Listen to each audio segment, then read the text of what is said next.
I basically wanted to bring to the Academy membership the feeling that whatever they do in forensic science, their profession, that they do it with diligence, dedication, and devotion.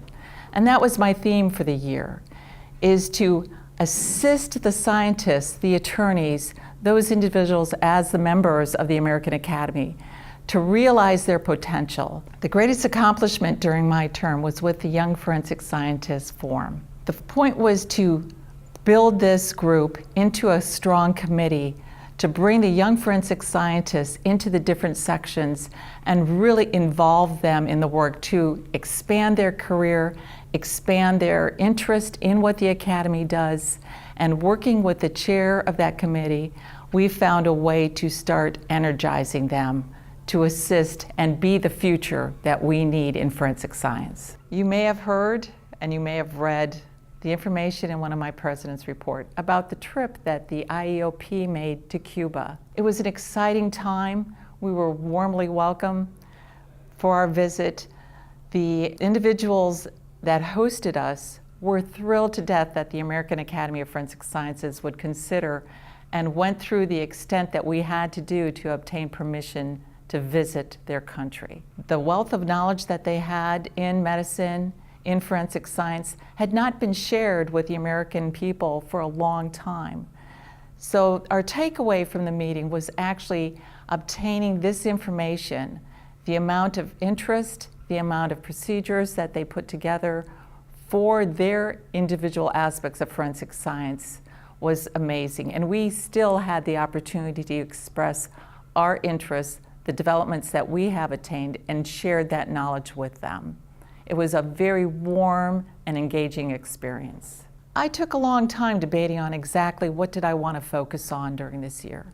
And at that time, I recall reading and hearing quite a bit of news releases about innocents being incarcerated, those possibly on death row for crimes that they had not committed, that for some reason, all of these events were the result of poor forensic science, of experts wrongly testifying. I realized then that is not the case. What needed to be shown was that every single individual, whether their expertise was in firearms, in latents, whether their expertise was as attorneys, presenting these cases to the courts, that individuals had to know of our diligence to looking at the details, our dedication to the effort, and our devotion to the field.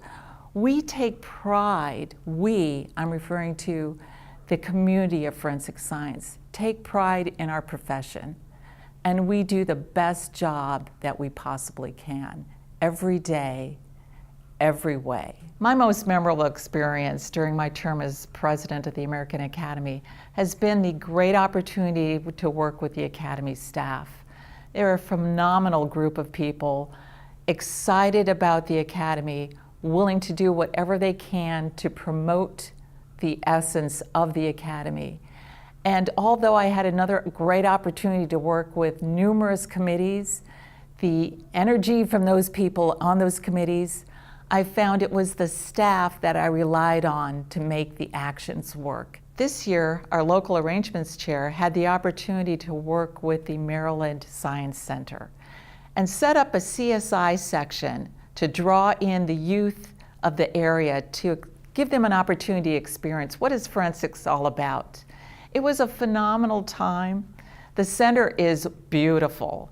The amount of activities that they have available for children to become involved with science, it makes you want to become a child again so that you have the opportunity to take part in these fun activities. But what was put together by Mark Perfili, the chair of the local arrangements committee, was fantastic. He put together separate rooms that one dealt with DNA, one dealt with crime scene, another area on latent prints, and then a whole section on bones and how to do facial reconstruction. You could tell by the excitement of the students that showed up and the children, especially the parents, that they were having a great time.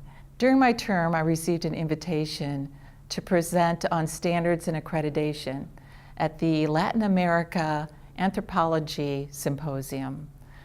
This symposium congress was held in Santa Marta, Colombia. It was attended by students in that area and across the area interested in anthropology, seeking new information. They opened their arms to the American Academy of Forensic Sciences. They were enthused that I was able to attend and share the information that we deal with, it seems, on a daily basis here, and take for granted that people understand standardization and accreditation is needed. To them, it was an excellent opportunity for sharing of information by the president of the American Academy of Forensic Sciences.